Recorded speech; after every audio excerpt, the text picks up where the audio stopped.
Yeah. Well, welcome to the Early Career Workshop organized by the Joint Initiative of Latin American Experimental Economics. My name is Julio Elías. I'm one of the directors of JiLAEE, the executive director. And well, the Joint Initiative of Latin American Experimental Economics is a joint initiative between Universidad, CEMA, from Argentina, and the University of Chicago. This is an open space to develop and to think about field experiment and to develop it all over Latin America. Again, this is not about doing only experiment in Buenos Aires, in Argentina. It's all over Latin America. In fact, we are currently we have projects in Argentina, in Paraguay, and in other places. So thank you so much for being here. It is a great pleasure. And well, I will let the other member of the team to introduce themselves. Okay. Julia, Karen, or Jared, why don't you go ahead, and then after you're done, pass the baton to one of the others, and then I'll go at the end and start my lecture, okay? Okay, I can start. So my name is Julia Saiter. I'm an assistant professor of economics at the Universidad de Rosario in Bogotá, Colombia.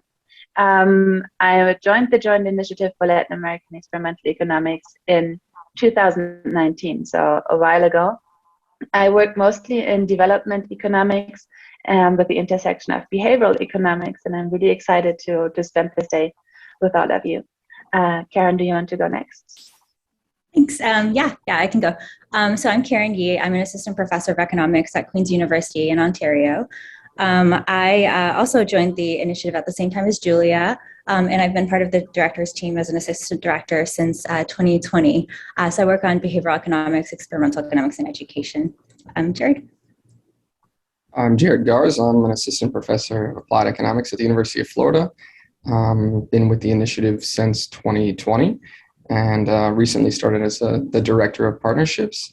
And my work is primarily on development economics and public economics and behavioral economics. Okay, very good. And Julia and Karen, you should call yourselves directors too, because there shouldn't be two assistants director. Okay, so let's get that clear. Gang, thanks so much. And everyone, thanks for arriving at our early career workshop. I want to say good morning, good afternoon, good evening, wherever you might be. We're really excited that so many people have signed up. And today is really a jam-packed day. It's not only jam-packed for me, but it's jam-packed for you. I'll kick it off here and talk about chapters 1 and 2 in the textbook that I'm writing. And all of you should have chapter 2 in hand. And when I'm done, Julio will talk about chapter 3, potential outcomes model and the 4 exclusion restrictions that we have to have in place to make causal inference. Then after that, we'll have a break, and the rest of the team will go into the nuts and bolts of design and other features of experimentation. In the book, that ends up being 4, 5, and 6. I apologize for not being able to send you more than 2 chapters. I had 4 chapters ready to send, and the University of Chicago Press stopped me and said, you can only put out 2. They don't want too many of the chapters running around out there, so I apologize for that. But hopefully by the end of the year, the book will be published, and I hope we can all learn from it. I know I've learned a lot writing it. Okay, so the shameless advertisement behind me is it turns out, it's a great coincidence that today I'm releasing a popular book called The Voltage Effect. And I'll talk a bit about that in my lecture this morning, and I'll talk a lot more about that on Friday when I do a book talk at the ESA meetings that JiLAEE is hosting And I'd like to urge you to look at the program because we have a lot of great panels. We have some great keynotes from Anya Samek and Robert Metcalf. So I invite all of you to those meetings as well. Duck in and out and learn about the experimental method from a lot of different world's experts. Okay, so now I'm going to do the proverbial put up a bunch of slides and run through them. But as we talked about, if you have a question, I want to make this more of a dialogue rather than a one-way street.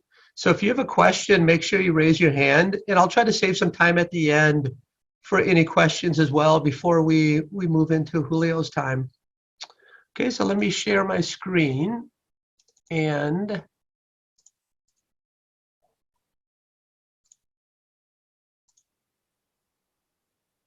okay, so I'm actually going to start out with an experiment. And this experiment, let's call it, let's get some neurons firing.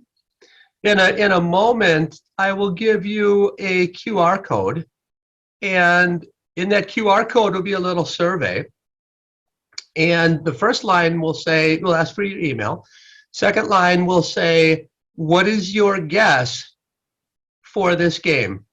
Okay, so the chore is to choose a number between 1 and 100 inclusive that you think will be 2/3 of this group's average guess.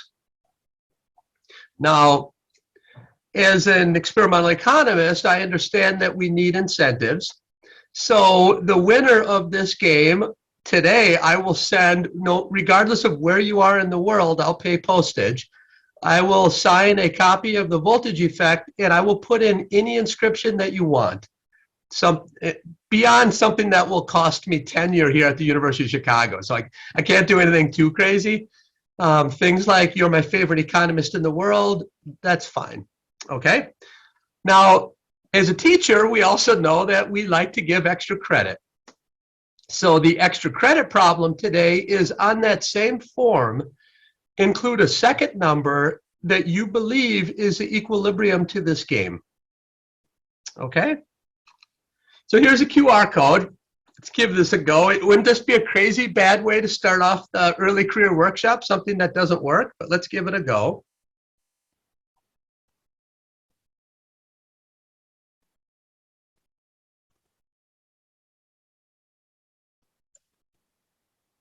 Okay, it's worked for me. So you should have the form, and I will give all of you a minute or two, and let's be clear, you are in an experiment right now, an experiment that is incentivized, and an experiment that your chore is to guess what you think is 2/3 of this group's average guess. And then also put down the equilibrium. Are there any questions? So you should be going ahead and doing that. And I have a faithful assistant behind the screen who hopefully by the end of my lecture will give me the winners. If not, I'll have the winners and I'll pop in one of the other lectures. Okay, and I'll pop in and announce the winners.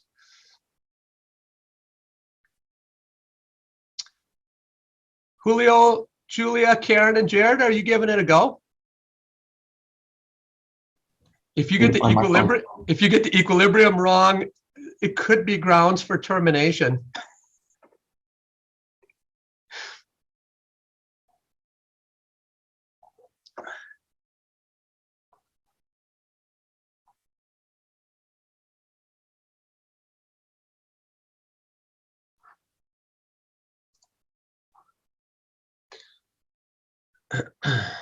Okay, I'll just give you one more minute. And while I put up my slide deck, remember 2/3 of the group's average guess.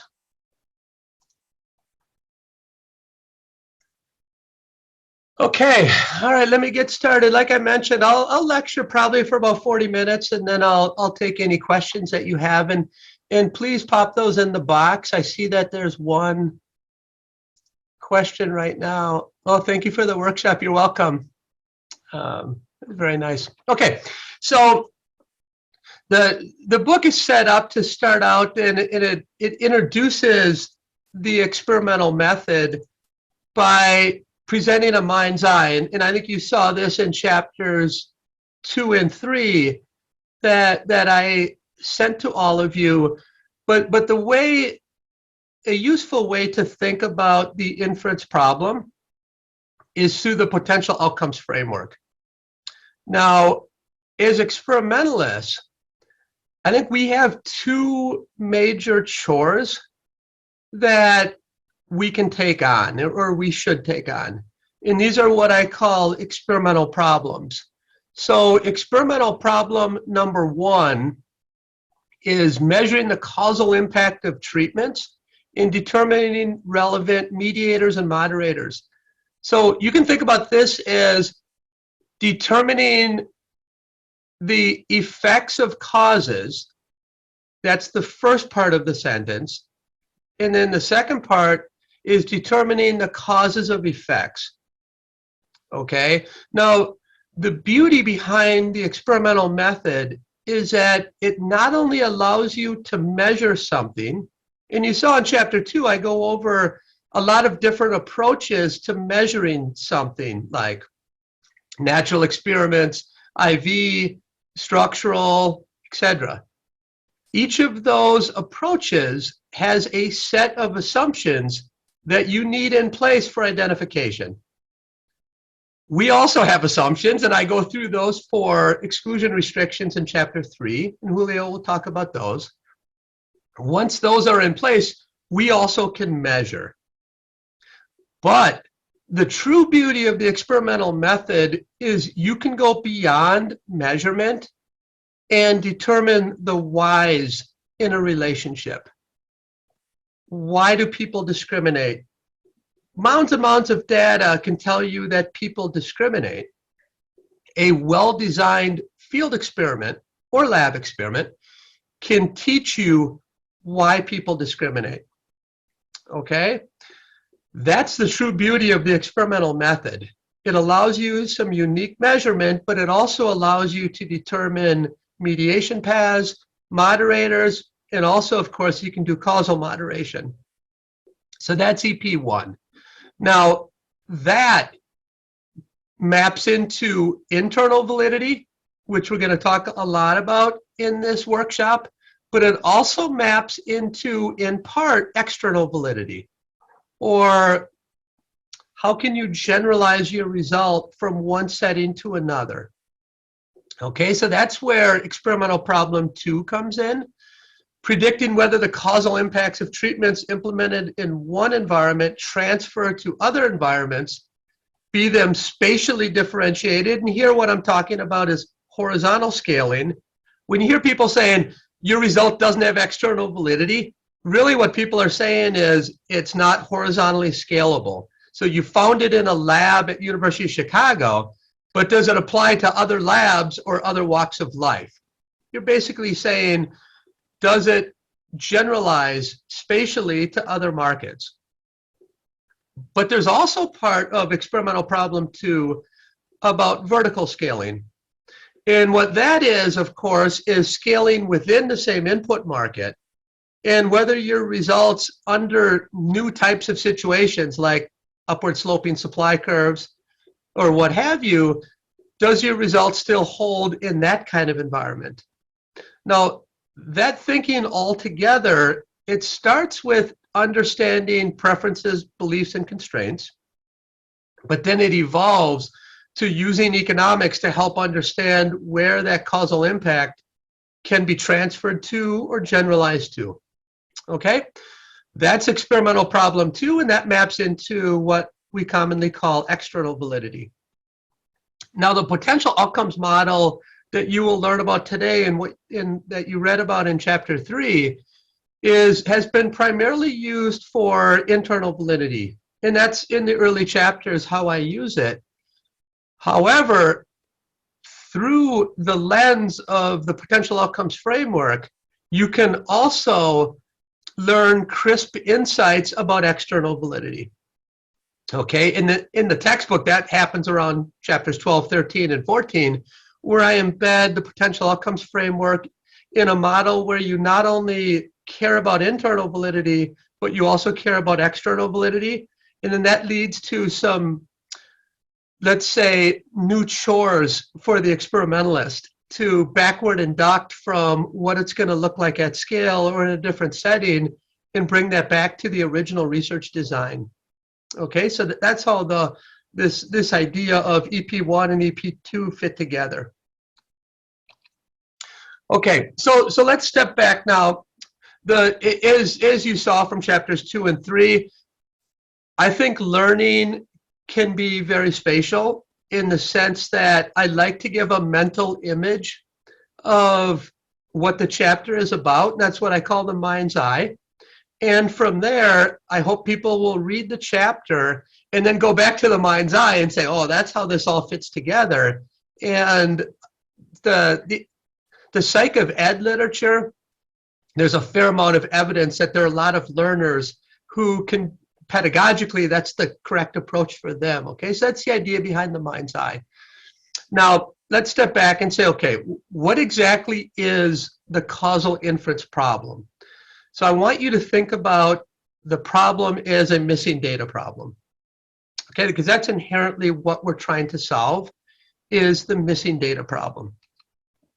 So regardless of whether you're generating your own data, like all of us are doing, or whether we analyze naturally occurring data, your chore is to understand the mechanism that determines the missing data. Okay, that's your bottom line. When you do that, you can construct the proper counterfactual. And from there, you can estimate ATEs, late, conditional average treatment effects, etc. Now, as you saw in chapter 3, the potential outcomes framework is intuitive because all causal questions are linked to specific treatments. So in other words, you have a vector of potential outcomes and they correspond to different treatment levels. And each treatment level maps to a potential outcome. Now that's kind of neat because in a general sense, it makes sense, but also what comes is when you break that down and make the treatment binary, you can get some very simple estimation parameters that are useful for policy making and for testing theory, okay? Now, as I mentioned, EP1, so the first part of this is trying to understand the effects of our causes. That's what we always do with naturally occurring data as well. But the last part of EP1 is where you're digging deeper into what the experimental method is particularly well suited to do, and that's figuring out what are the causes of effects. So to do that, of course, you have to track the mediation paths to understand what are the exact causes of the effect. Now, the book and what we talk about today are going to focus mostly on internal validity, but this book is trying to bridge those two schools of thought. Now, you can think about, well, what sorts of questions? I mean, the wealth or suite of questions that we can explore using the experimental method is only limited by the imagination, right? Do minimum wage laws affect employment opportunities? I used to be the chief economist at Uber. We were doing, let's say, hundreds of experiments a week. I started a preschool with Roland Fryer and Steve Levitt to try to learn about the education production function and try to learn about why inner city schools fail. You can dig into all of these questions when you have a proper approach to generating your own data. And let's be clear, the first role of generating your own data is internal validity. There's no reason to talk about external validity if you don't have internal validity. It's nonsensical. Okay, so internal validity is our first and chief concern. But then after we establish that, of course, we want to know how general is our insight. Now that's where you get to EP2. And here, we like to think about, okay, there's a structural parameter, or there's some deep preference parameter that I've measured in one environment. What are the other environments I can forecast that result to? And as I mentioned, it starts with horizontal scaling or external validity, right? Our early childhood program worked in Chicago, but will it work in London? The employee training program worked in Pittsburgh. Will it work in Atlanta? This is the type of horizontal scaling in external validity that we talk about in the literature a lot. But that's only part of it, as I mentioned. The other aspect is whether your result can scale vertically. So if you think about the early childhood program that we started in Chicago, we had to hire 30 teachers. Well, if teachers are an important input, it may have been easy to hire 30 teachers, but it might be very difficult to hire 30,000 teachers from the same input market. That becomes a problem now, because if teachers are important, and if I need high quality teachers, it's very difficult to generalize the results from Chicago Heights up to 30,000 teachers, because it's nearly impossible to hire 30,000 really good teachers with the same budget. Now that's what leads to what I call the voltage effect. And the voltage effect is essentially when you measure a result in the Petri dish or in an original experiment, do you expect the same result to hold when you scale it up? And there are a lot of instances where it's not going to hold. And there are a lot of instances where there are voltage drops, where you have a great result in the Petri dish, and it becomes really tiny when you scale it. Okay, so that's what the book, the popular book actually talks about. Okay, now what's interesting about the EP1 and EP2 setup is that once you take the approach of, I not only want to establish internal validity, but in my original design, I also want to learn about external validity and scaling. Now you have to backward induct and take that to your original design within EP1. Okay, you have to understand and take a shot at getting the mechanisms correct, getting the causal moderators correct, getting the non-causal moderators correct.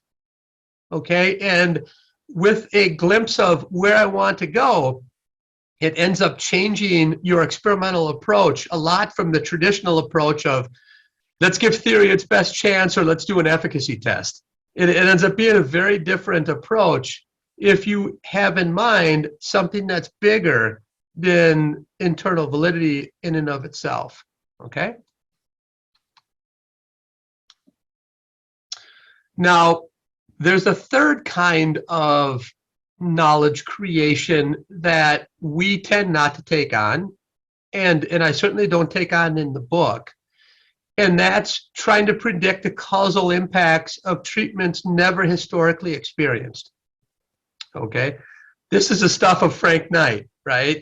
Frank Knight's famous quote from long ago, one of the originators of the Chicago School of Economics. Now, in experimentation, we tend not to take this problem on. In many cases, this is taken on using structural modeling, whereby people put together a structural model. A lot of them use naturally occurring data to identify pieces of it. And then they argue that these pieces are scale invariant or space invariant or policy invariant, right? That was the Lucas critique when you attempt to generalize to these new settings. Okay, that's not what we're about today, or what the book's about either. Okay, so let's jump to chapter 2, and I'll jump around a bit here. So in chapter 2, what you saw was this first figure, and I started it in the early 70s. And this is the fraction of experimental papers published in the top 5 journals. And those top 5 journals are measured today. And let's be clear, back in the 70s and 80s, the AER, QJE, JPE, Econometrica, and RE Stud were not the top 5 journals. In fact, when I graduated in '96, I think the top 5 journals would have included Economic Journal, and they might have even included a Review of Economics and Statistics. But of course, these things have evolved. This is just meant to give you a sense that early on, laboratory experiments, the 70s, 80s, and 90s, were a very important tool. They continue to be important, but what you can see is that field experiments, particularly in the last few decades, have really picked up steam. Now where this is going, who knows? But I suspect that both lab and field experiments are here for good. And what I mean by that is they're here for good science, but they're also here for the long haul. Because if we do care about EP1 and EP2, it's very difficult, if not impossible, to do those kinds of things without data generation, without you being in charge of the data that are generated. Okay, that's why I'm bullish on the future of the experimental method in the social sciences. Now, in chapter 2, I also talk about the different kinds of both data generating approaches, which what I have here, but also the naturally occurring approaches. Now, these have been talked about a lot in other settings. So chapter 2 is really the only place you see a little discussion of these, and then we come back to these when some of the exclusion restrictions are violated, in particular when statistical independence is violated, our 4th exclusion restriction from chapter 3, then we do have to come back to these. So I do come back to these around chapter 14 or so, but that's only when one of the exclusion restrictions is violated. Okay, the book is pretty much, as you can tell, written on data generation or these 4 approaches. Now let me unpack what those 4 approaches are, and I do that in the table. And I also, of course, we have some equations for this, but we can leave the equations on the sidelines for now. What I think this table shows you is that in the lab, of course, we have college students. That's by design. These are convenience samples, and this is pretty much where the approach of experimental economics started with Vernon Smith and others back in the 40s, 50s, and 60s. This is when it started in full, so to speak. Okay. Now, when people see artificial environment, they naturally think that that's bad. It's not. You have an artificial environment for a specific purpose. The lab, in many cases, allows you to set up an environment that might not ever be seen in the field. And that's for a specific purpose, because you might want to explore something that is so innovative and so novel that there's no possibility that you would want to do that in the field because it just doesn't exist. Okay, so when I hear people say, well, it's an artificial environment, so it's a bad thing. Not always. Sometimes this artificiality can be a very important positive for your research. Now, another variable I draw out is whether you know if you're part of an experiment. So that's what I call whether it's overt or covert. And then an important feature, I think, that a lot of people don't appreciate, and I hope they appreciate it soon, but it's the P=1, P=0 problem. So essentially, the way I want you to think about this is when I run a lab experiment, there are 2 levels of selection. The first level is people need to be undergrads at the University of Chicago. So they have needed to select to be an undergrad student at the University of Chicago. That's selection into the university. Now, the next level of selection is what the P is about, because I choose my population, University of Chicago students, and then I announce I'm doing a lab experiment, or I'm doing an artifactual field experiment, or I'm doing a frame field experiment. Then people select in to the experiment. So P=1 are those people who, from the population, who select into the experiment. Okay? Now that's important because my internally valid estimate is about the P equals 1 people, and I don't know if I can generalize to the rest of the population or the P equals 0 people. Okay? So a lot of times people jump to, well, these are college students, does it generalize to the real world? This isn't even about that. This is, these are college students, does it generalize to other college students who didn't opt into the experiment? That's a useful question to know if it's the rest of the population. Okay, now, in a natural field experiment, this is, of course, going to a market. So now the level of selection here is you have to select into the market. So let's say I'm working at Lyft, and I decide to do an experiment with all of the Lyft drivers, and I decide to make it a natural field experiment. Okay, so to be in my experiment, the population is you have to be a Lyft driver. After that, I randomize over all Lyft drivers in a natural field experiment without them, of course, knowing it because it's covert. Okay, so that's why in a natural field experiment, I am getting both groups. People who would have opted in had it been a frame field experiment or artifactual or lab experiment, plus people who wouldn't have opted in. Okay, so now I'm not worried about generalizing to the P equals 0 group in a natural field experiment. That's an important consideration in why natural field experiments are inherently giving you a different behavioral parameter than the rest of the data generation approaches. Okay, it's different for 2 reasons, right? It's a different population potentially, and there also might be behavioral differences. People might act differently if they know that they're part of an experiment. Okay, so the bridge here is that 2 things are changing from an FFE to an NFE. If you want to compare, for example, does sorting matter or does a covertness matter, you can, of course, suppress one of those variables and compare the data from an FFE to an NFE to see if either of those 2 matter. And that's what I've done in a few papers back in 2003, 2004 around discrimination and gift exchange. Okay, but the general idea here is that there are a lot of great lab experiments and there are a ton of great naturally occurring studies out here. Field experiments give a really useful bridge that connects the lab experiments with the naturally occurring data.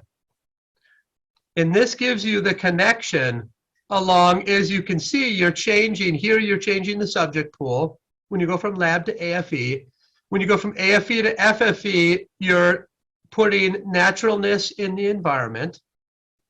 When you go from FFE, you're not being observed, and you're getting rid of the P equal 1, P equals 0 problem. Okay? So this is something that, as experimentalists, after we write down a theory, or after we decide we have a question we want to go after, we have to decide, what is our data generation approach going to look like? What kind of experiment do I want to run? This is in part what's available to me, and it's also in part what kind of parameter do I want to estimate? Okay, and the book and our chapters lay out the different parameters that you're estimating. I don't know if there's a question here. Yeah, so is it, let me take a few questions now. So they're the same types of questions. Daniel Para, I might mispronounce you. Can we take Daniel off of mute? And Daniel, you can go ahead and ask your question.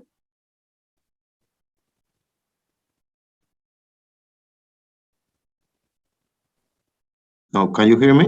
Yeah, Daniel, go ahead. Thanks so much for joining. Thanks a lot for the presentation.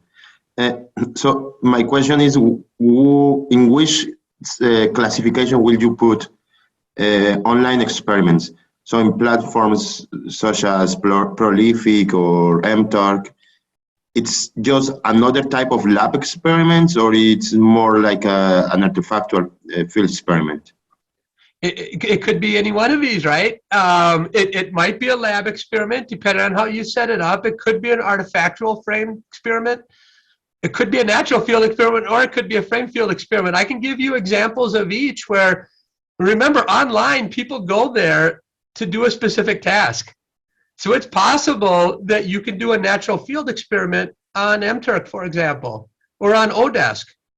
But it's possible you can set it up as an artifactual field experiment too. It all depends, or a frame field experiment. It all depends on how you set it up. Now, let me be clear. Just because I use college students, that doesn't mean it necessarily has to be a lab experiment. College students do a lot of natural chores, don't they? They take exams, they socialize, they post online.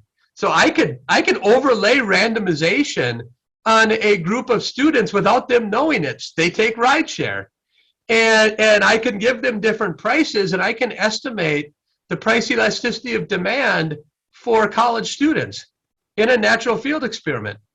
So, why is that the case? Because college students naturally take rideshare, or they naturally use Google, or they naturally take tests or whatever. So it all depends on the situational features that you put around your experiment and who are the natural subjects and what you're trying to make inference over. Okay, Daniel? Yeah, so if I understand correctly, the point is that in lab is not just college, but when it's not population of interest. Because generally in these platforms, we have never, so we never have these college students, but general population, but not necessarily population of interest. Exactly, 100%, 100%. That's good intuition. Thanks, Daniel. Thanks a lot. Yeah, very good.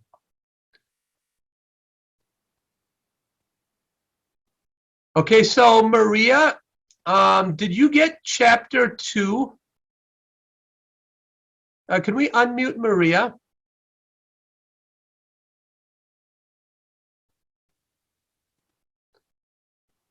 I think it's Maria Gutierrez.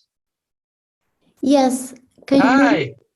Hi. Thank you very much. Yes, I read the second chapter. Thank you very much. Yeah, can you sort? I don't know if you have the ability to click like Control F or whatever.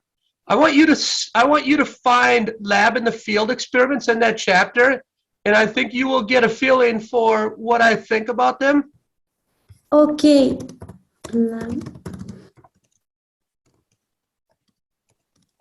Go ahead and read that sentence for us, Maria, and let me tell you why I wrote that.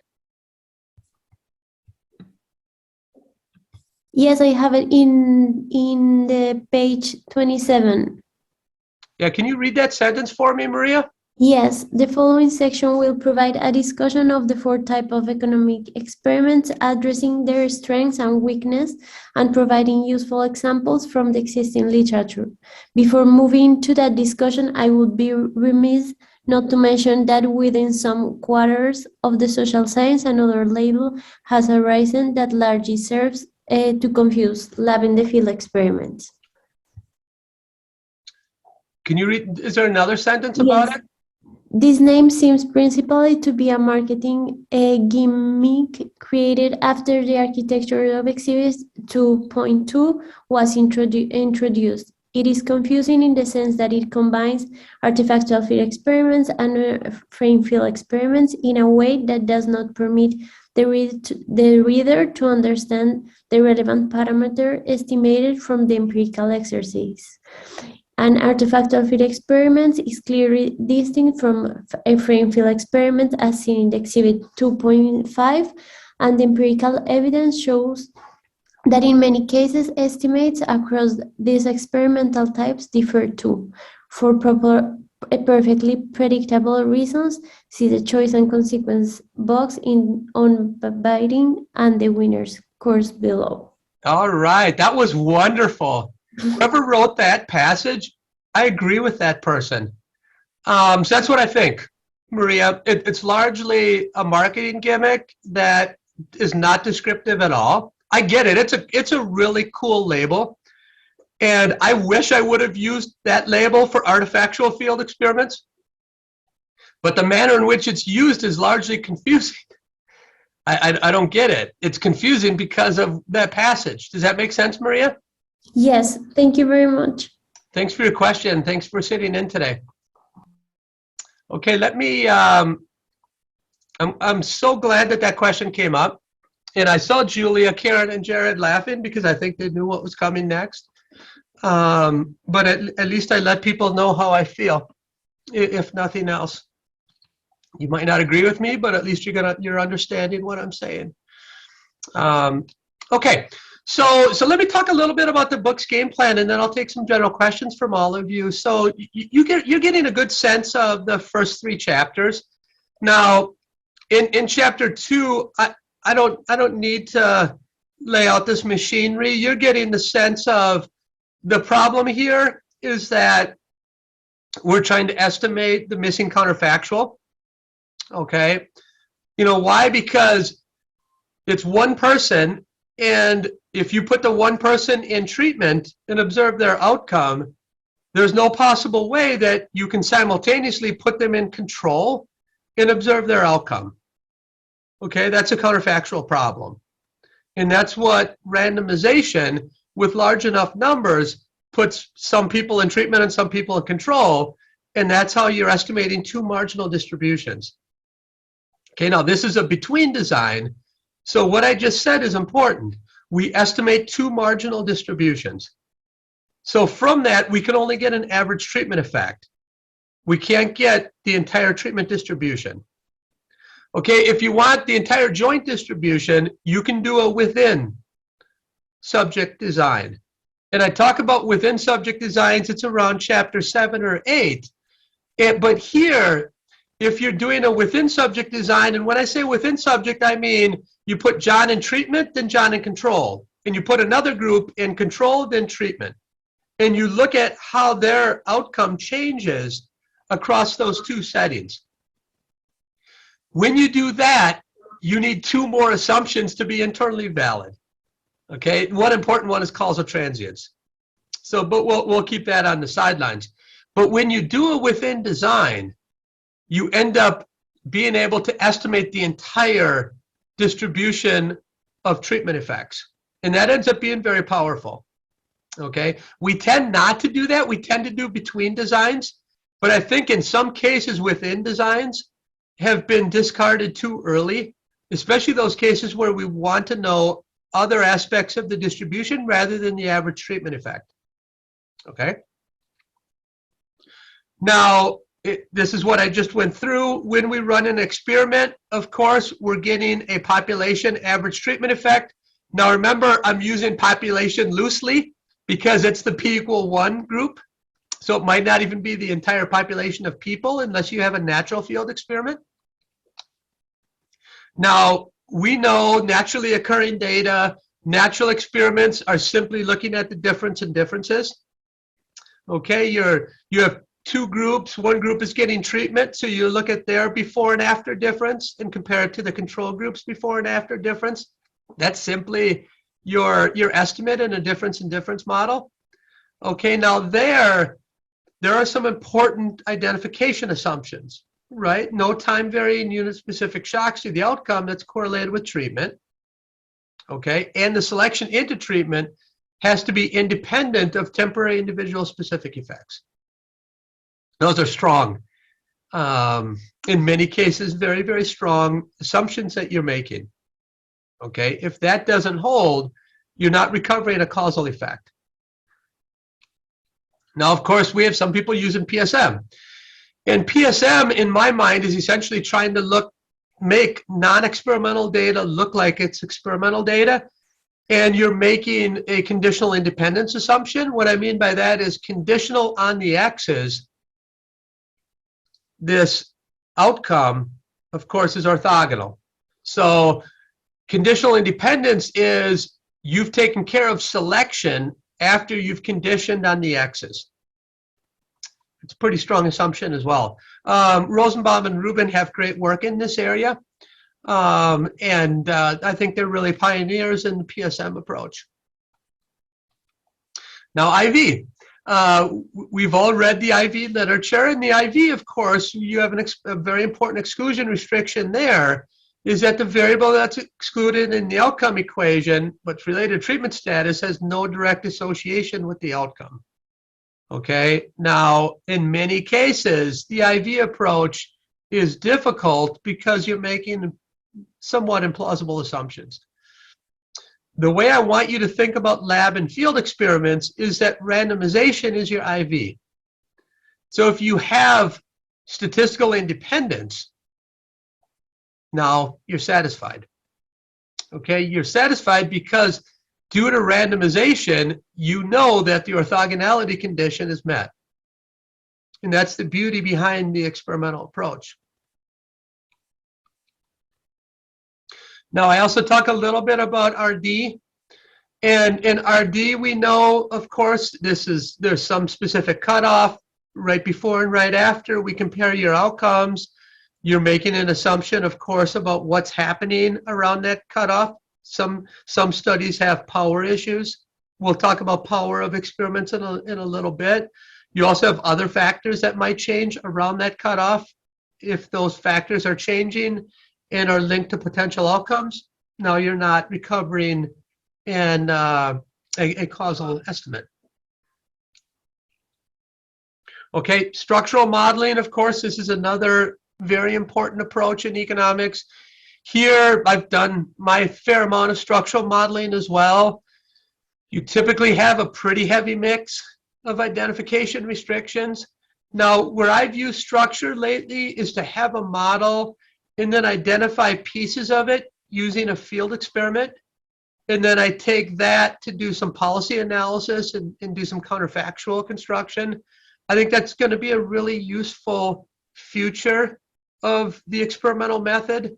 And you could say, well, why is that the case? Because at once you get a reduced form estimate, but then when you add structure, in many cases, you can simply see the policy counterfactuals come from the combination of the structure and the field experimental variation and the treatment effects that you're estimating from the field experimental variation. Okay, so I really see this as an important part of field experimentation in the future.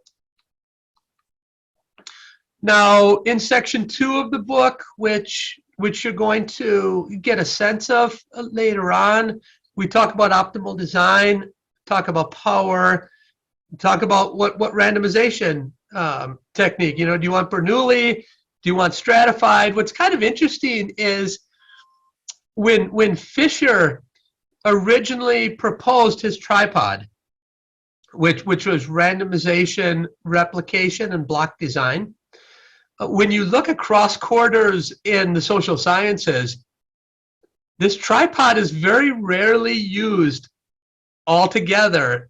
It's, replication is largely ignored by most people.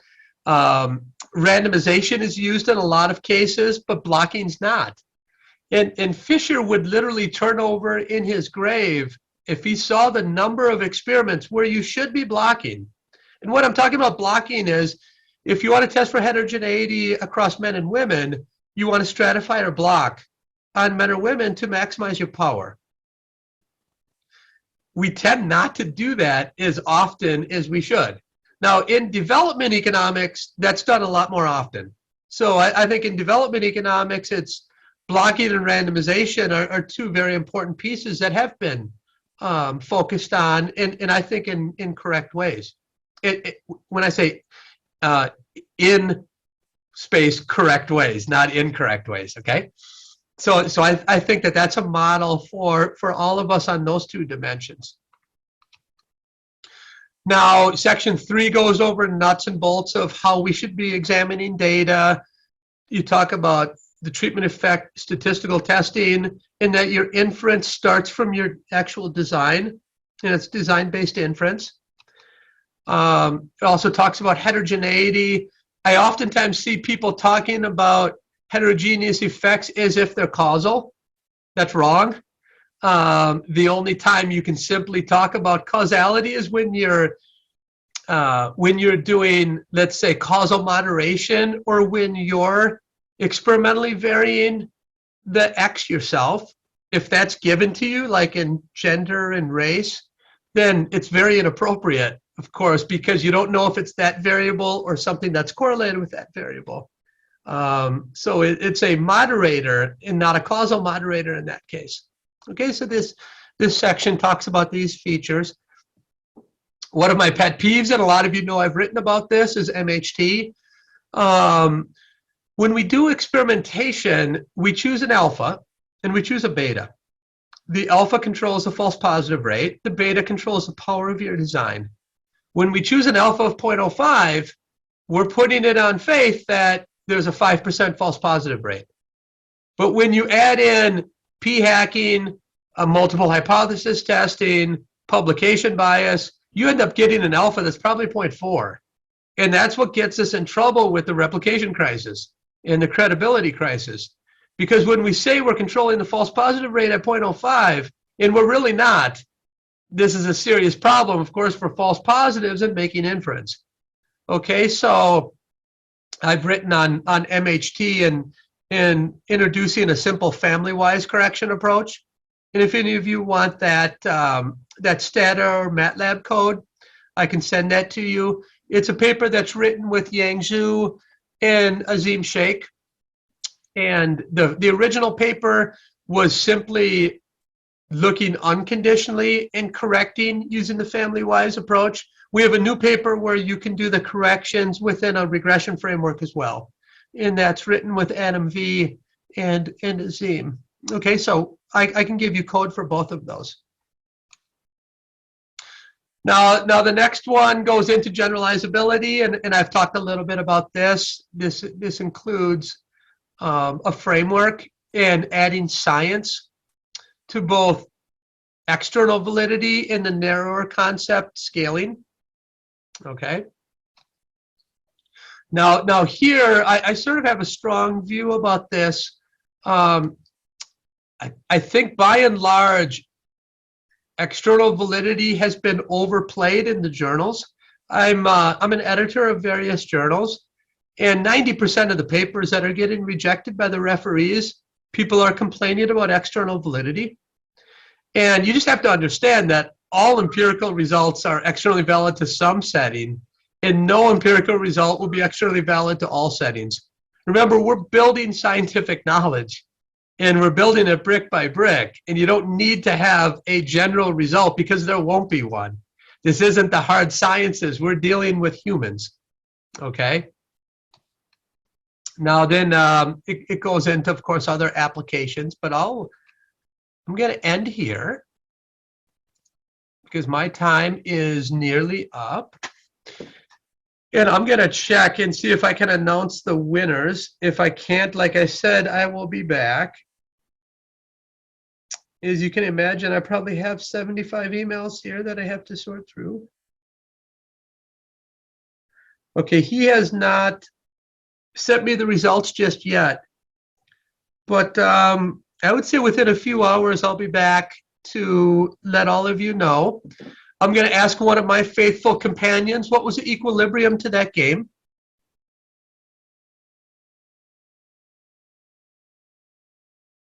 They're all nervous. They're not sure if they want to take a chance at public humiliation. She says no. Okay, the equilibrium was 1. And I want you to think about equilibrium as once we all guess that number, does anyone have an incentive to change? Okay, so think about if everyone guessed 20, there were like 275 people who guessed a number. If everyone guessed 20, the way the rules work is that I would randomly choose one of you of the 275 to win the free book. So what's your incentive? You want to guess 19. Because if you guess 19, you're guaranteed to win. That iterative reasoning goes all the way down to number 1. Okay? So I'll choose one of you who guessed number 1. Now, what do I guess will be the winning guess? I would say probably around 15 or 16, because I think all of you are smart and have seen this before. So What I mean by that is if you think everyone else is like a chimpanzee and randomly guessing numbers, that means the average guess was 50, right? So you should have guessed 33. So whoever guessed 33, you don't think very highly of your fellow students. Now, if you think a little bit highly of your students, you would have guessed 22, because you would say, everyone else is going to think that everyone else is a chimpanzee, so they'll guess 33, so I'm going to guess 22. Now, the next level is 15. Everyone's thinking one step ahead, so I'm going to guess 15. So that's why I think all of you are probably between 15 and 22. That's going to be my guess. But I'll come back later and tell you who won, okay? So, Julio, I'll take questions for 3-4 minutes and then turn it over to you. Is that okay? Okay, so let me look in the chat. I don't know, whoever wants to talk.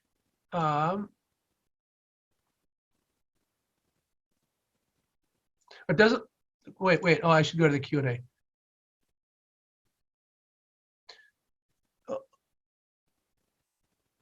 Oh, is there the Vagmore Elitis?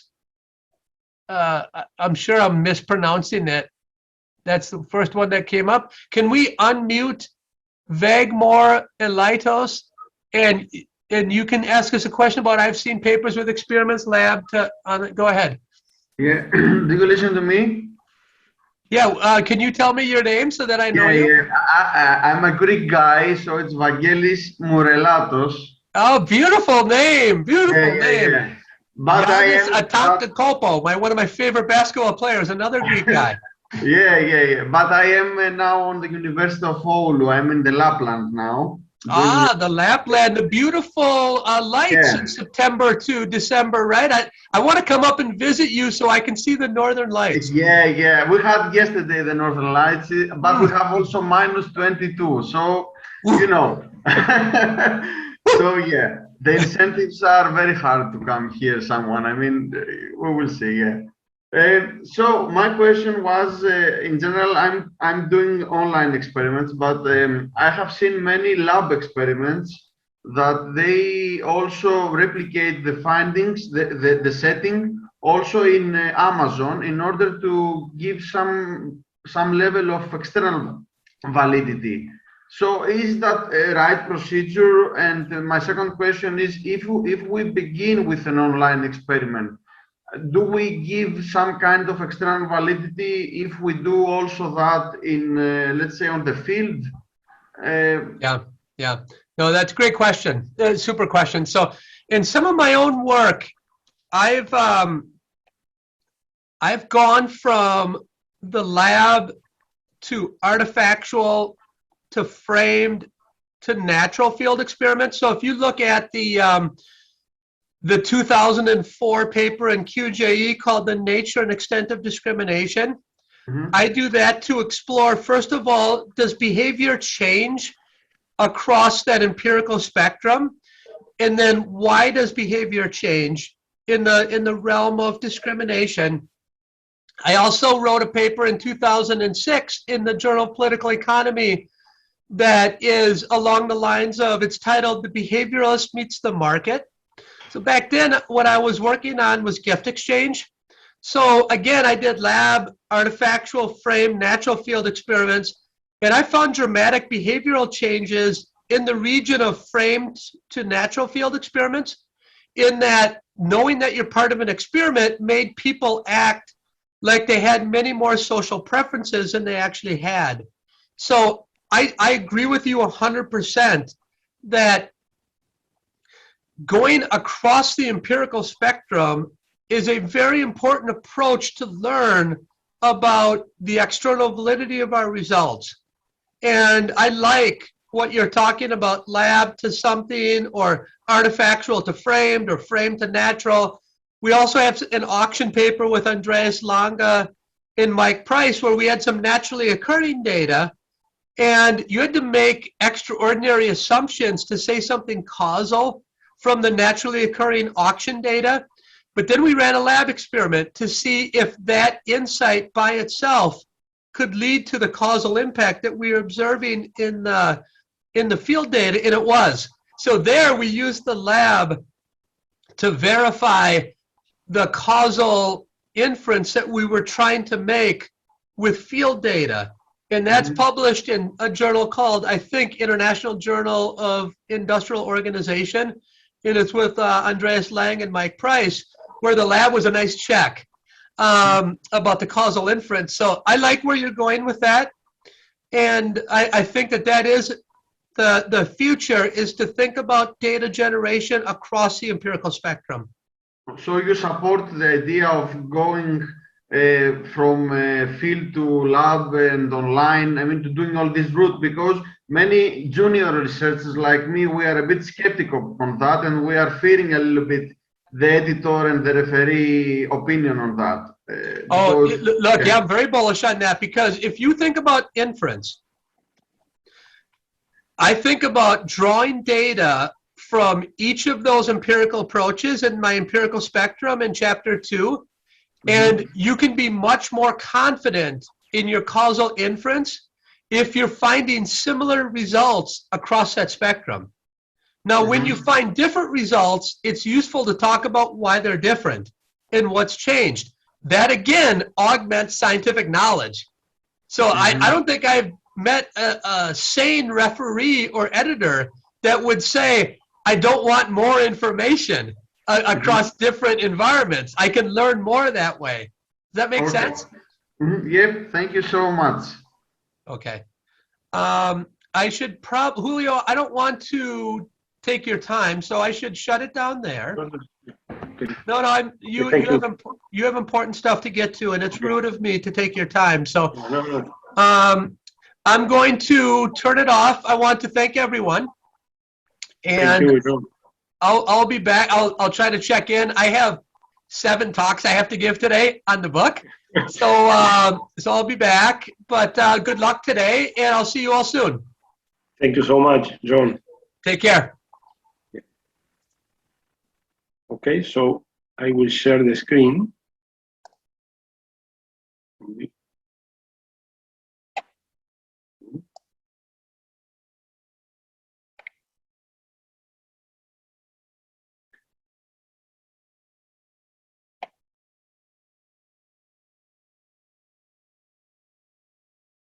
Okay, so can you listen well to me?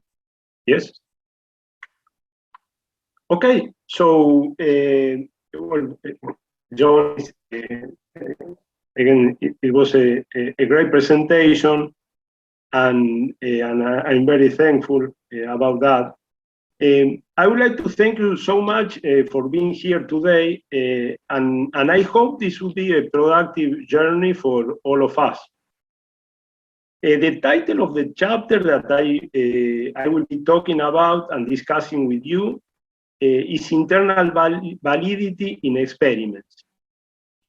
But I will call it a model that helps to think hard about experiments and on its implementation.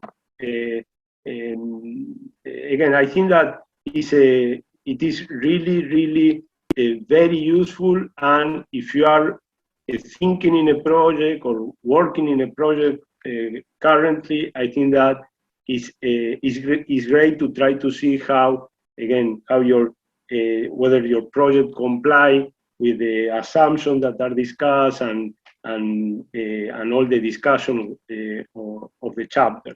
So I hope this discussion is useful for you. And again, I will take questions. Okay, so let's start. Okay, so what I will be doing today is to introduce the basic framework for causal inference based on potential outcome. This framework is used throughout, it will be used throughout this course, and it is used throughout the textbook that I didn't read it complete. I am reading it now, but the textbook on experimental economics by John, no?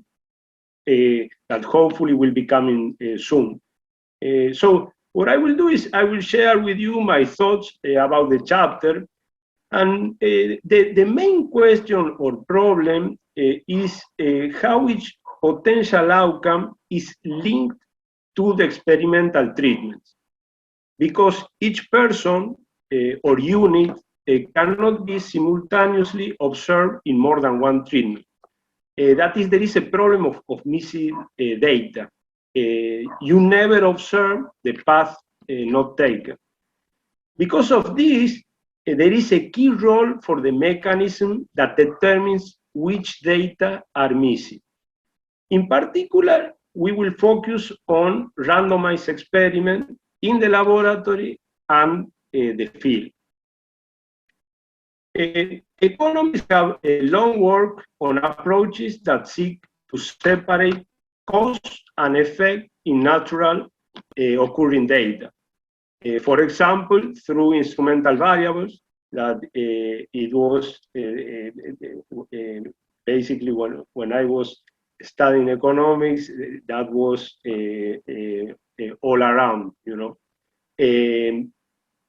As John explained you, one method of determining cause and effect is to run an experiment. An experiment allows us to create a treatment group and a control group. At JiLAEE, the Joint Initiative for Latin American Experimental Economics, we use experimental economics and in particular field experiments to answer a wide range of economic questions. So for example, how to enhance early childhood development, why people quit in vocational education programs, why people vote, how to improve efficiency in energy use, how to improve customers' experience, so a wide range of questions. When we do an experiment, we mainly are interested in difference in means between treatment and control outcomes. And now, what this difference is informing us. What effect of interest we will be estimating will depend on many factors. No? And this is because I think that this chapter is really very important because the potential outcome model will help us, or I think that help us gaining a better understanding about this. Under the framework, each potential outcome is uniquely linked to an experimental treatment. There are 3 restrictions on the assignment mechanism that allow the researcher to estimate the causal impact of the assignment mechanism on the outcome of interest without any additional exclusion restriction. The basic restrictions that are placed on the assignment mechanism for classical experimentation include, and we will discuss it in a moment, non-zero probability condition, individualism, and unconfoundedness. With the 3 basic assignment mechanism restriction in place, we can begin to construct a framework to interpret the data when the researcher controls the assignment. We will introduce the potential outcomes framework to define a causal effect, and we will present a set of exclusion restrictions that are sufficient to interpret the difference in average values of an outcome between 2 groups with distinct treatment assignment as the causal effect of interest.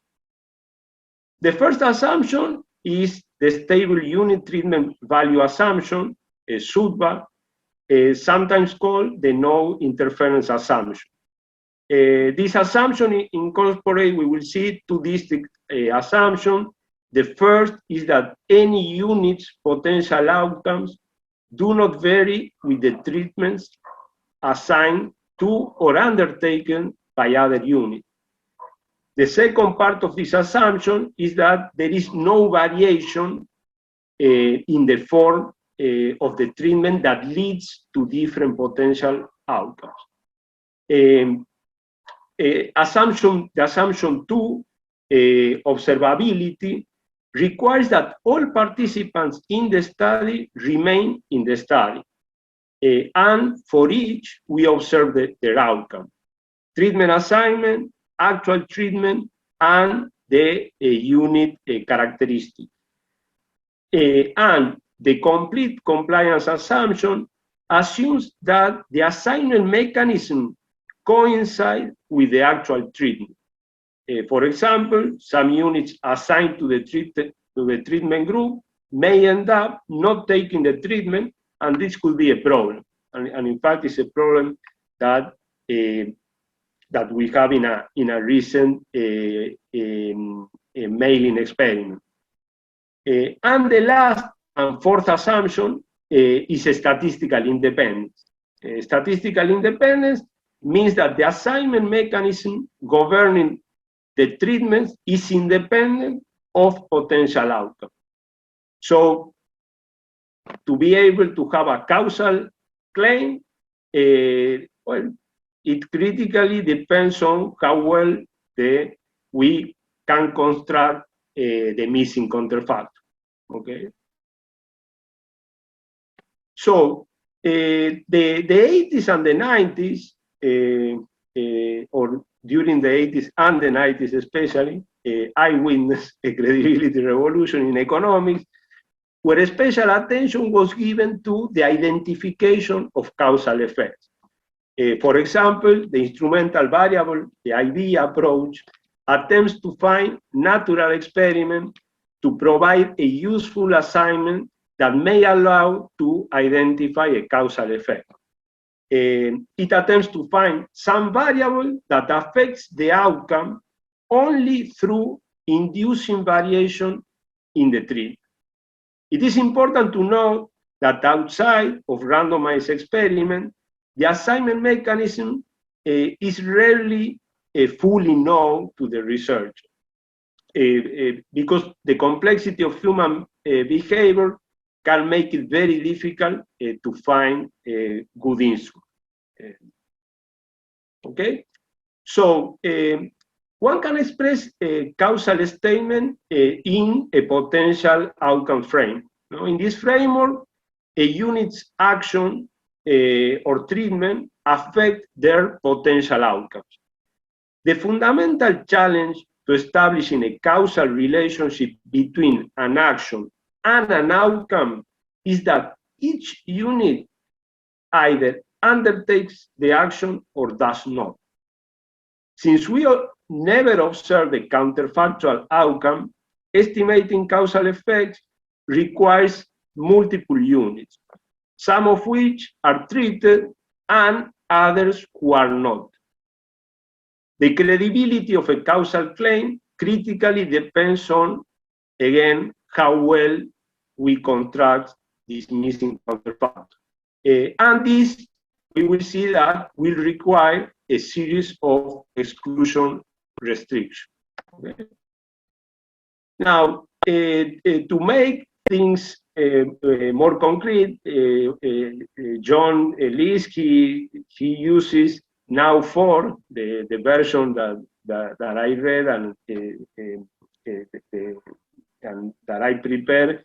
It has 3. Now I added the 4th example, and I think that they are again excellent example, and at least to me help me understand better the concepts that are discussed in the chapter. No? So the chapter showcases how different designs or implementation issues lead to violations of the exclusion restriction. I think, again, and this is a recommendation, this is what I did with the projects that I'm working now. I think that it's good for all of us to think, and again, there were some questions, and again, that it was a great question to John during his presentation, and I think that it's good to think in projects that we are working on or that we are planning to work, and try to see how they fit in this table. You know, to determine, to think, well, the type of experiment that we are using. I think they are a very a nice reference is List and Garrison. It's a Journal of Economic Literature paper where they explain, they basically propose the classification to think about the units, the control condition. So randomization is an important tool, again, that the researchers used to uncover effects. No? So in Fisher, 1935, and I am taking this from the chapter of John, no? He said, and I quote, the validity of our estimate of error for this purpose is guaranteed by the provision that any two plots not in the same block shall have the same probability of being treated alike and the same probability of being treated differently in each of the ways in which this is possible. Now, here in the table I'm showing only three, and now John has added an example of a paper by Lalonde. So Fisher choose a set of agricultural plots to examine and then randomize manure types across subplots of that land to explore how each corresponded to the observed yield. Then Eckel and Grossman recruited undergraduate students at Virginia Tech to test whether individuals donate more to the more deserving. No? And List and Larkin really sent solicitation letters to households that were previous donors to the University of Central Florida. And now, as I mentioned, John has added a frame field experiment example by Lalonde. And a nice thing about the study that John highlighted in the chapter is that, and is related to a question that was done before, is that it compares experimental and non-experimental estimates of a particular job training program. No? Okay, so the first thing is to think about the goal of the experiment. No? And this is hard. and what is the parameter of interest? That is, what is the question that we are trying to answer? Also, it is important to think in ways to understand the mechanism. No? So, for example, using the example of John, for Fisher, this refers to the relationship between manure and agricultural yield. For Eckel and Grossman and List and Larkin really, this refers to the causal effect of the recipient identity and seed treatments or charitable giving. And for Lalonde, this means the relationship between job training and future labor market earnings.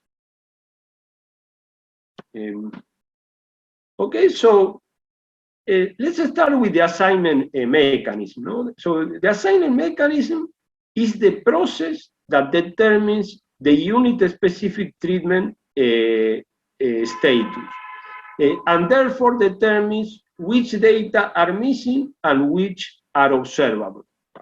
That is what is the source of variation, or how the data was generated. For example, why we observe some individuals attending college and others not. No? It is important to notice that experiments are different from naturally occurring data, where the assignment mechanism is either not known or not controlled by the researcher.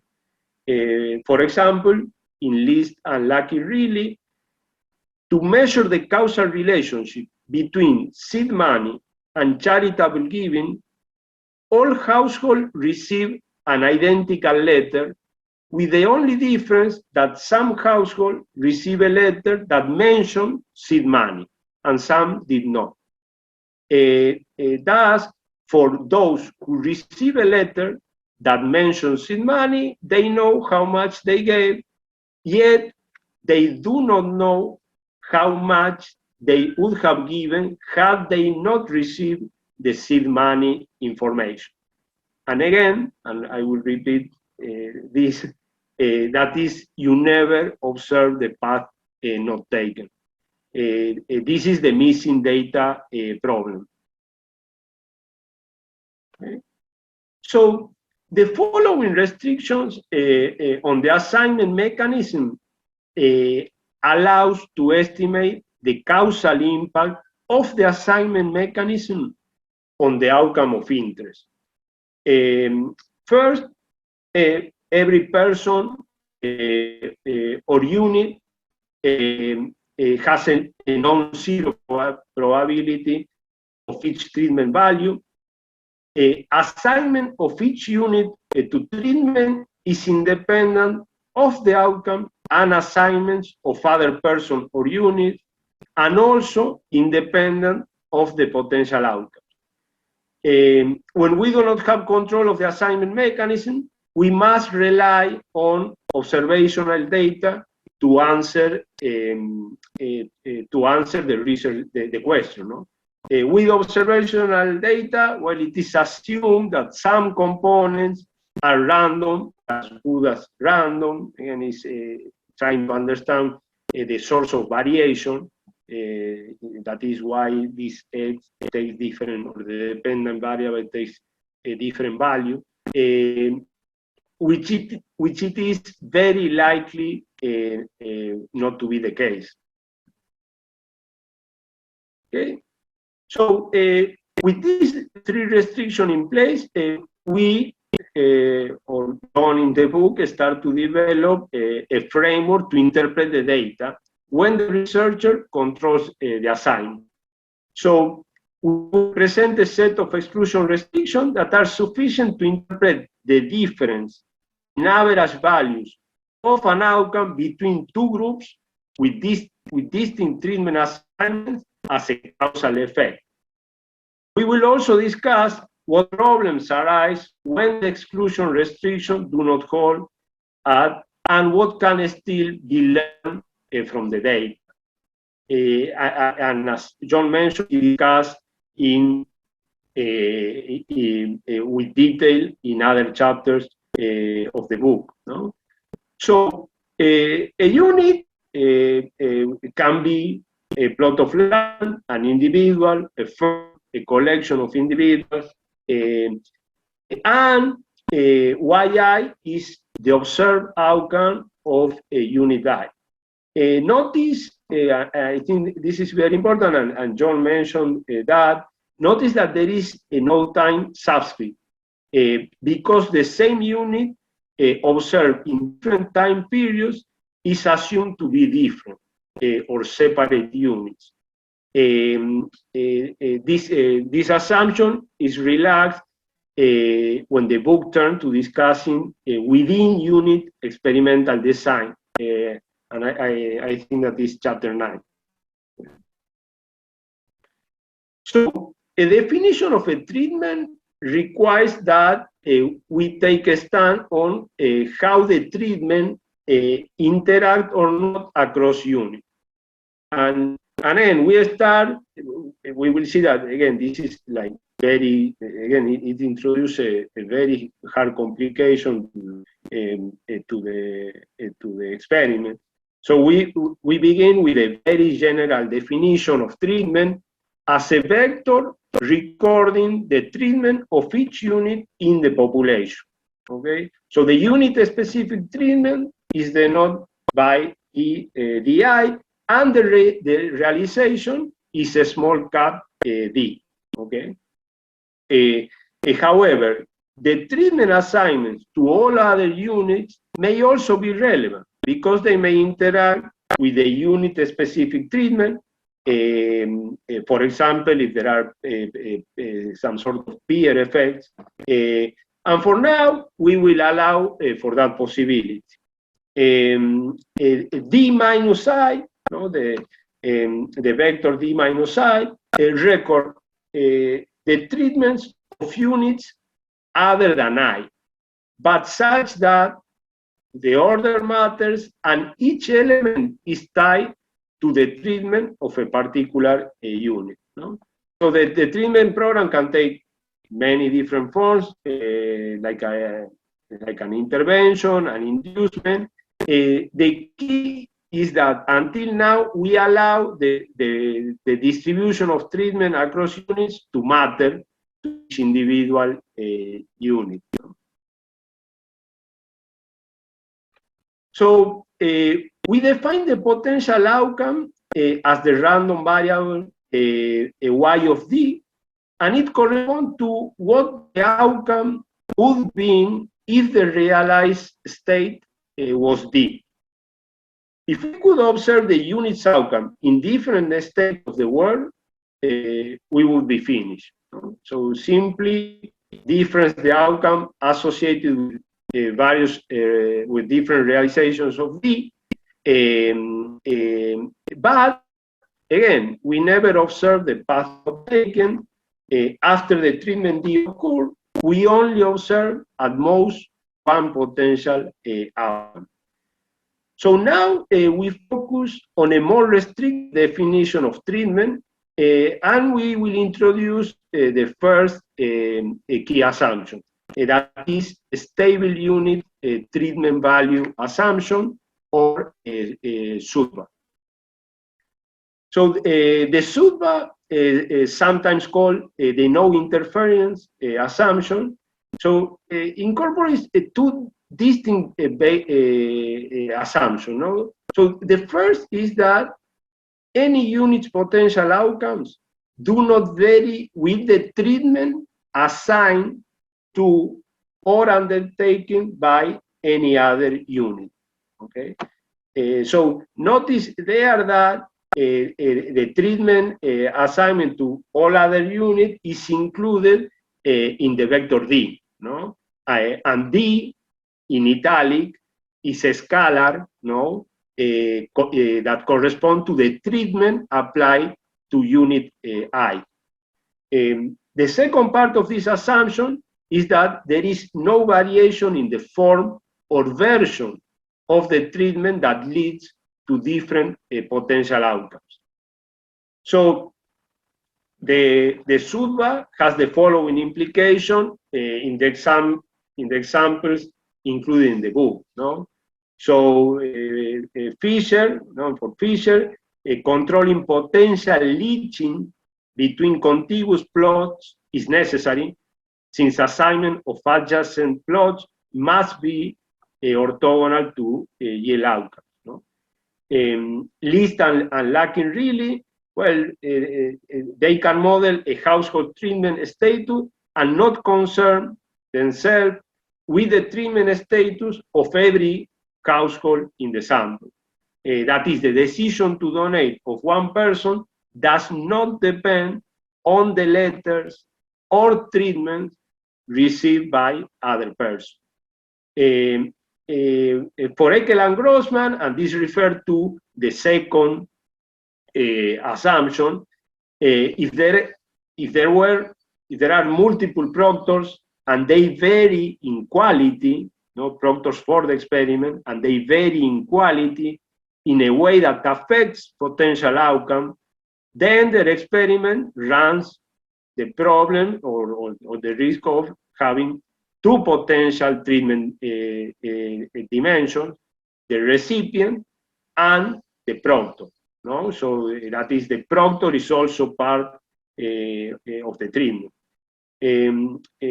So all in all, the two parts of SUTVA imply that we can simply speak of D as a particular treatment, of a particular unit. No? We will do a normalization. Now we will refer to the state of the world where D equals 0 as the untreated or control condition, and the states of the world where D is different than 0 as the treated condition. So the objective is to learn the causal effect of assignment to state D different than 0, the treatment, or some observed outcome of interest relative to the alternative where D equals 0, the control. What happened when SUDVA does not call? Well, one problem is that the potential outcomes scales, no? Because there are many combinations, no, for the treatment. For example, and I am showing here this expression that is much simpler, and to take an example of this expression for the outcome, when the set of possible treatment is binary, and this and the three assumptions, SUDVA, observability, complete compliance, hold, we can rewrite the observed outcome as a function of the treatments and potential outcomes for subjects who choose to participate in the experiment. That is again the simple expression that I included to the right. It is worth mentioning three important features of this model. No? So first of all, in writing Y as a function of the treatment D, we require that treatment precedes a measurement of outcome.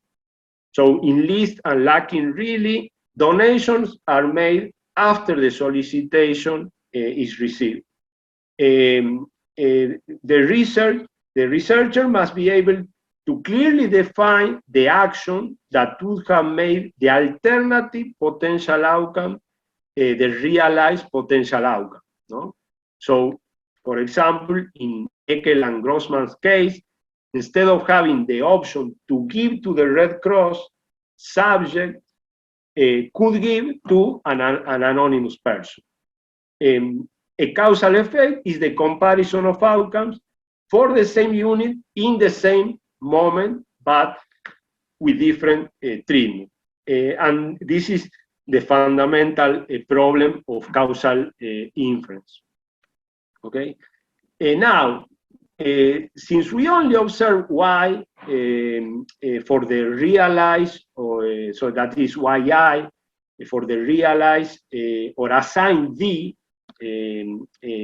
treatment, we can only learn about causal effects by observing multiple units and comparing across them.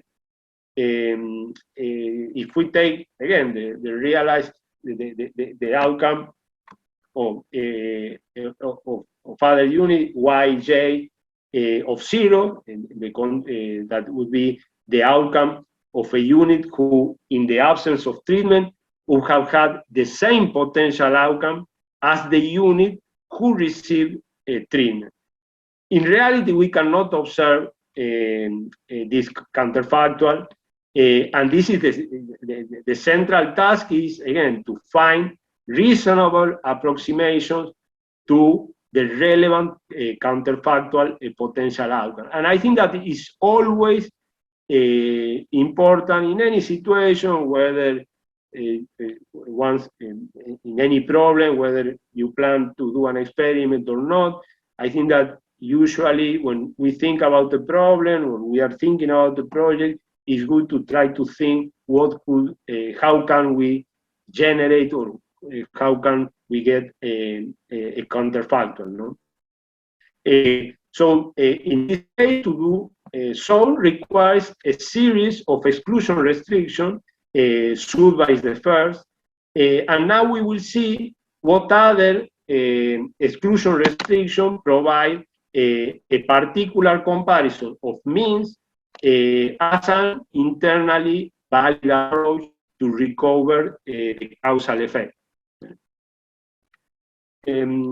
So, since it is not possible to learn about the individual treatment effect, what we do is consider functions of individual treatment effect relevant to the research question that we are interested in. No? So the most common type is the average treatment effect, no? And it's the focus of the chapter. The average treatment effect answers the question, the following question. So if we apply treatment, for example, in fishers, manure, in least unlucky release, seed letters, if we apply the treatment to a unit selected at random, what should we expect the change in outcome be versus the counterfactual? Okay.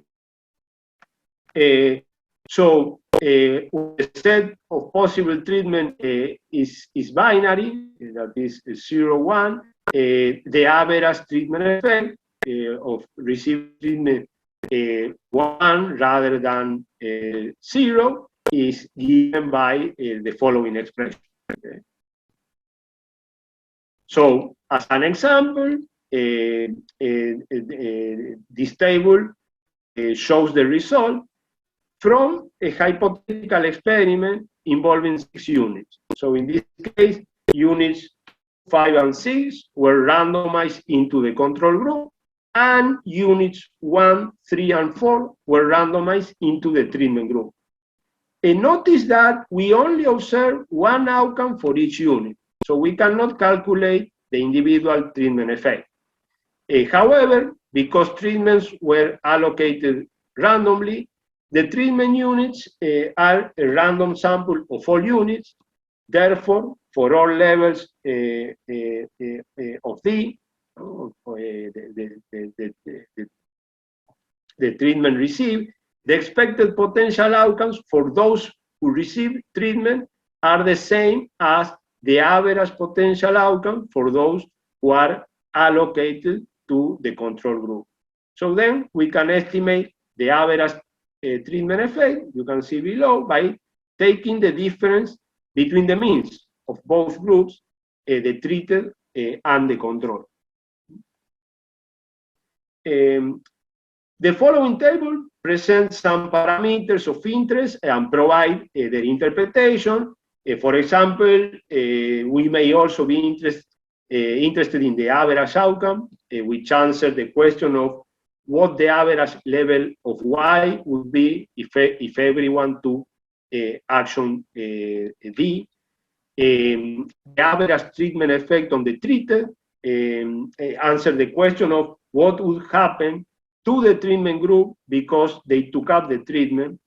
And it is important to notice that this function of the individual treatment effects are also not directly observable in data. So we must make a series of assumptions to overlay a causal interpretation on functions of observable quantities.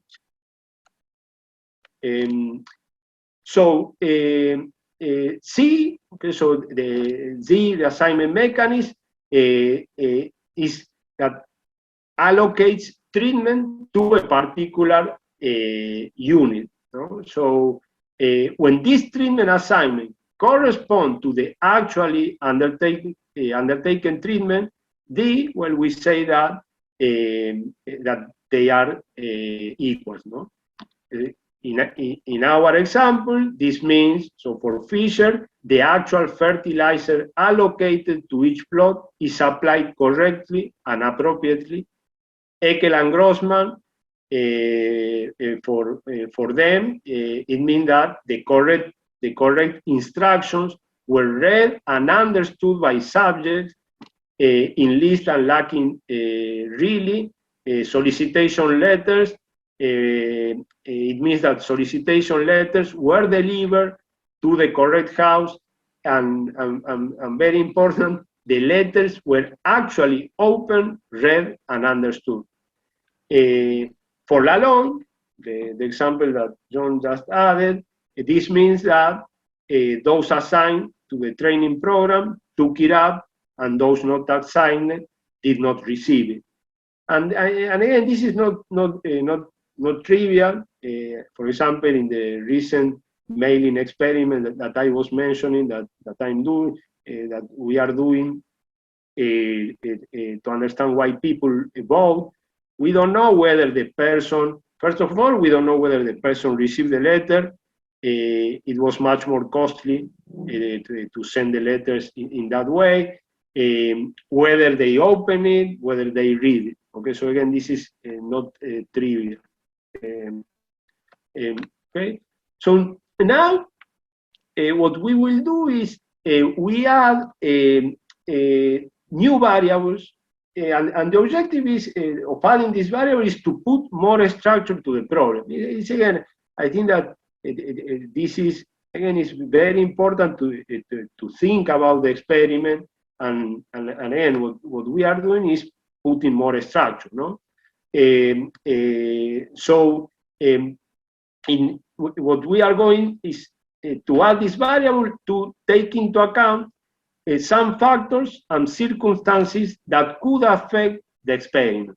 Okay, so X is a vector of characteristics, Xi, that the researcher measures prior to treatment assignment. It could be gender, it could be education, and this allows for the possibility of accounting for heterogeneity in the observables in our model. Ri is the post-treatment decision to remain in the study, no? And R equals 1 indicates units that remain in the study, while R equals 0 indicates units that leave the study. And while we are incorporating that in order to allow for the possibility of accounting for attrition in our model. The outcome Y will only be observed for those with R equals 1. No? For example, in the case of list and lacking really, someone not opening the letter and subsequently not donated is viewed by the analyst as a zero donation. So the next additional assumptions needed to recover the average treatment effect are observability, assumption 2.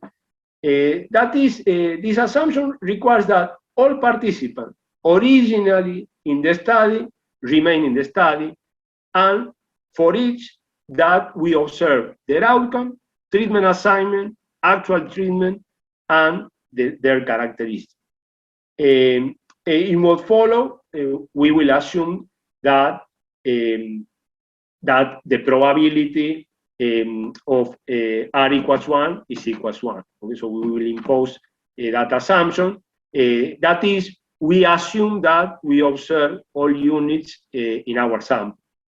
The assumption of complete compliance states that every unit assigned by the assignment mechanism to C end up taking the treatment C. Notice that when this assumption is satisfied, we can condition on the treatment D directly rather on both D and Z. Now, there are two problems that could arise regarding the assumption of complete compliance. No? One, some person assigned to the control group end up acquiring the treatment by other means. And the other, that some persons or units assigned to the treatment group end up not taking the treatment. We use this assumption to write the mean values of the outcome in either treatment group as purely a function of the assignment rather, again, than a function of both, in this case, assignment and the take-up of the treatment. When this assumption does not hold, you may move, I think, to study the causal effect of the assignment mechanism rather than the treatment's causal effect or the original treatment that we were interested in. So when the three assumption holds, as I mentioned before, as an example, we can write the observed outcome in a more simple form, at least for me, as a function of the treatments and potential outcomes for subjects who choose to participate in the experiment. Okay? So then we can express the average value of the outcome in our treatment group, again, as the conditional expectation. Again, we cannot still take out the condition, the conditioning. This is, in some sense, our objective, no? And again, notice we observe, again, we can compute this means, and the average value of our control group is given by this conditional mean, so we can express the difference in mean between the treatment and the control group. Okay? That is, this is what we observe. We can express the difference in the conditional means between those in the treatment and control group. So now, in order to identify the average treatment effect, we need an additional assumption that will allow us to obtain the unconditional mean. Okay. So we define a study as having internal validity, well, when we are able to recover the average causal effect of D on Y. No?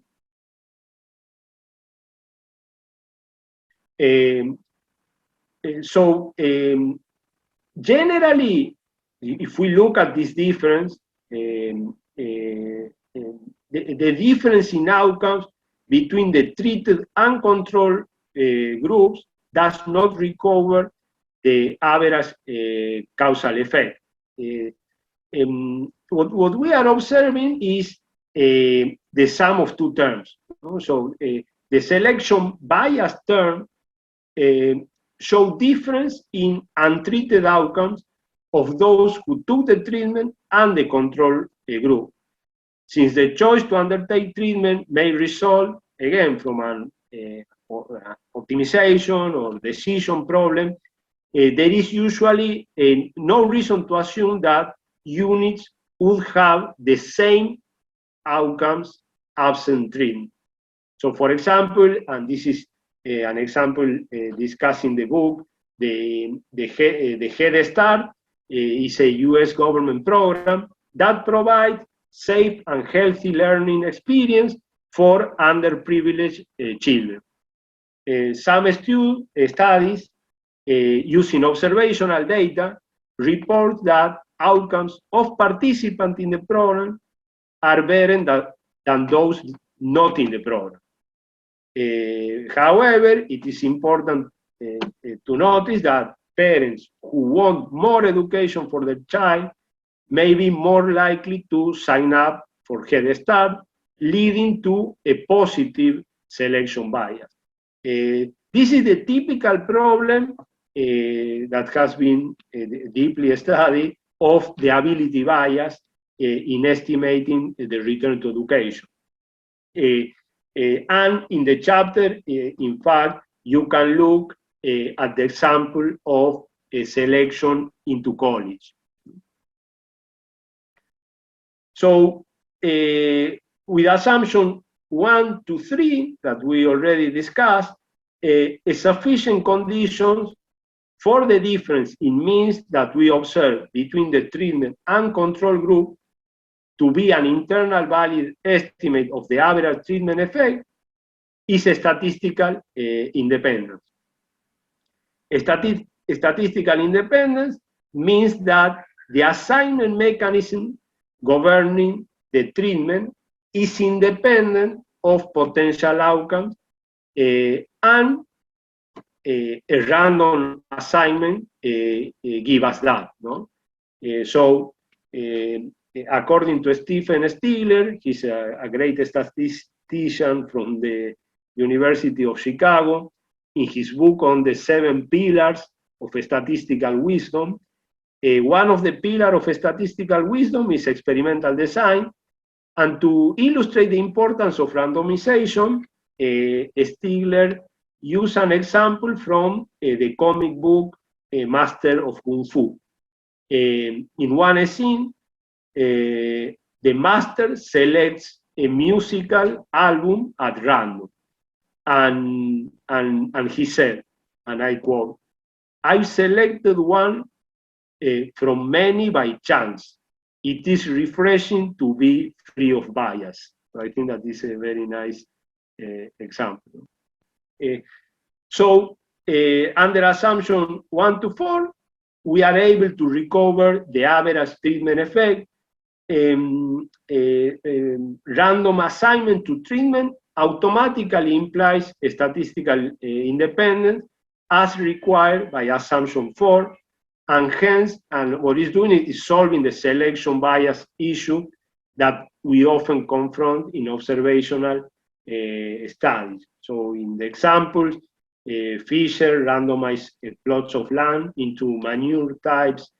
Eckel and Grossman randomized students from Virginia Tech into the anonymous other or charity treatment. List and Lucky really randomized household into seed and no seed treatment. So randomization and as an assignment mechanism is key to recover the average treatment effect, and I think that this I think that we agree, but it is for me, and again going over this chapter, again it made me think very hard, and is in the sense that it is very important to notice that we also have to be careful. It's not only randomization, so we also have to be careful about assumptions 1 to 3.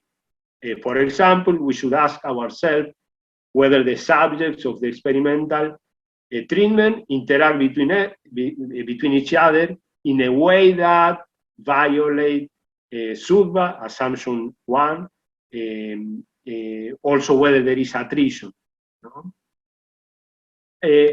And to close, basically, and this is part of the thing that will be discussed in part in the following lecture,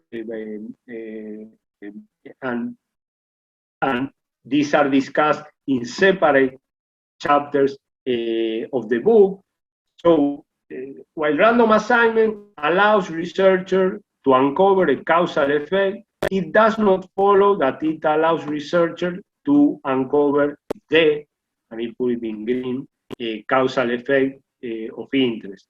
So we could have participation bias. For example, in making experiments, the participants, in this case, the participants don't make the decision to participate or not. No?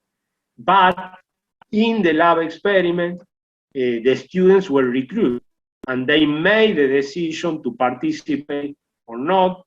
I think that, for example, when in fact, I did an experiment with my course using mechanical tests. When again we were recruiting people and people selecting to again the survey experiment.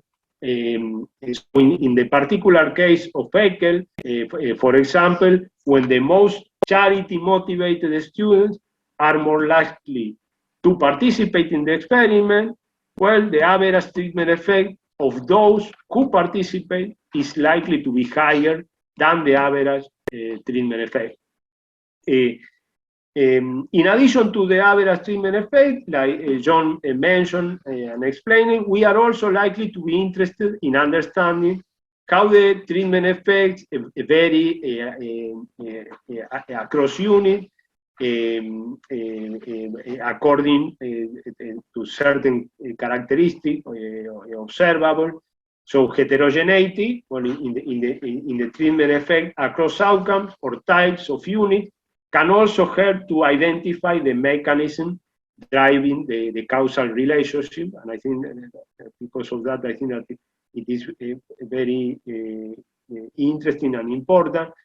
In addition, heterogeneity can also teach us about an experiment's external validity or scaling potential. No, this is something that John Lees discussed in his recently today. No, he launched his voltage effect in his book, and that I will not be able to get it because of the of the experiment that he did, and we'll discuss on Friday in his keynote lecture at the ESA meeting that we are organizing. However, and it is important, and John mentioned that the researcher cannot obtain, unless additional assumptions are made, an internal valid estimate of the causal effect, for example, the land slope in the case of Fisher, on the outcome or treatment effect, because we would need a random the independence too. Okay. In addition, well, as we mentioned, well, we have there could be interference, and this is discussed in part in the chapter shortly, but then I think that is also discussed in the book. So in many cases, it may be reasonable to assume that treatments applied to one unit do not affect other units.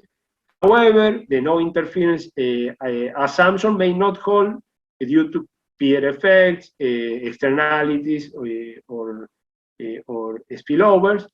And finally, we could also have a problem of attrition. No?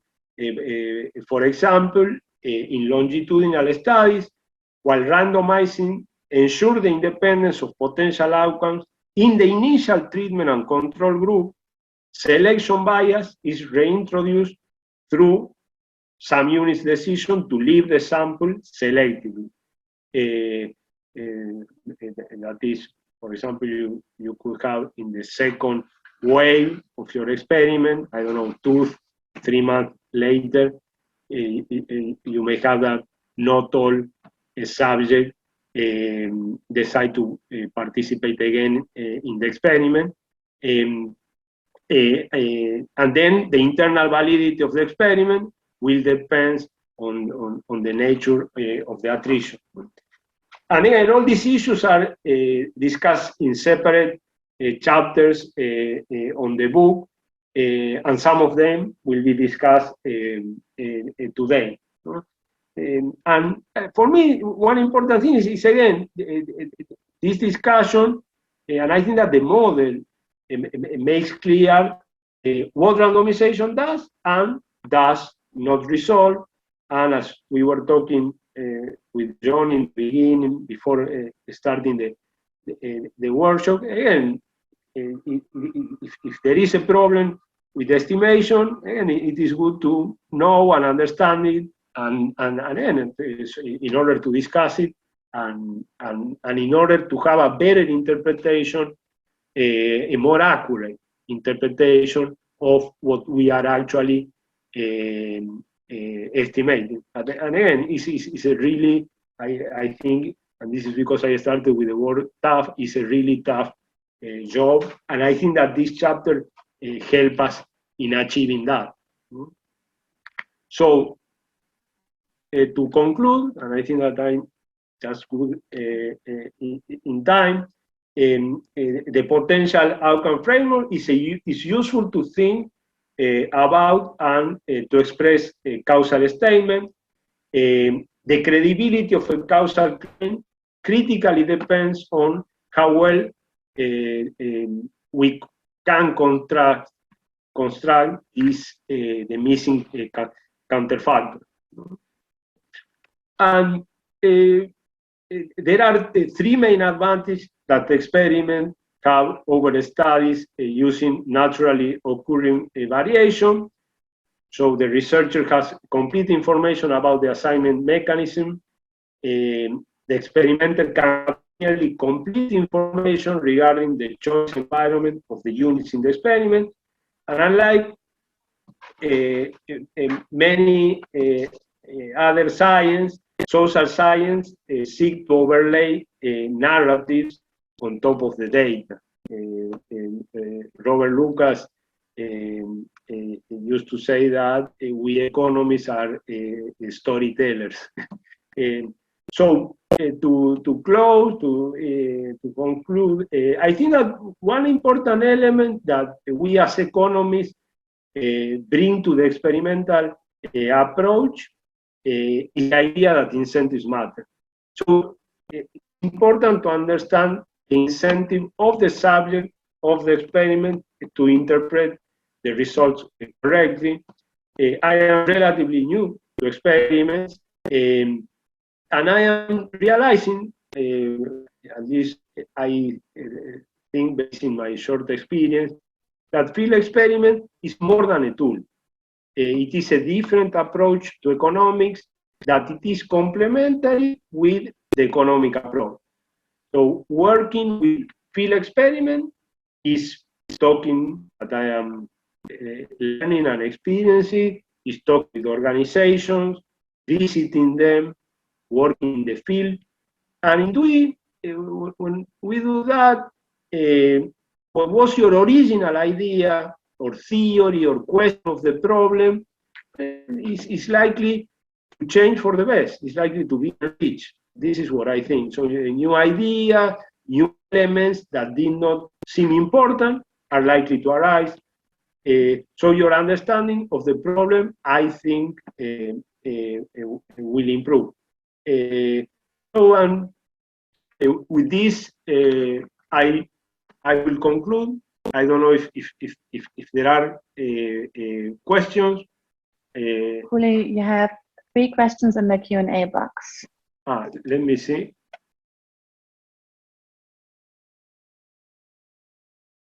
Okay, let me.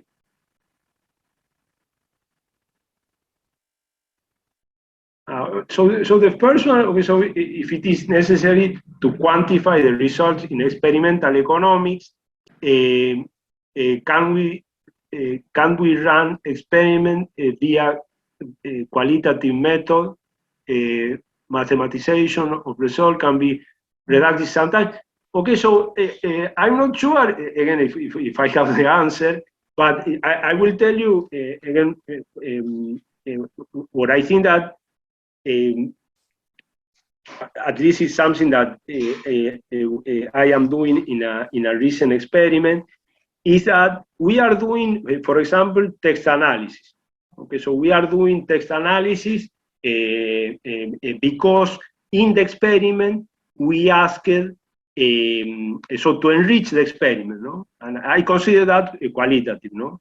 We asked open question. For example, they have to make a choice, and then we ask them an open question of why they decide to make that particular choice.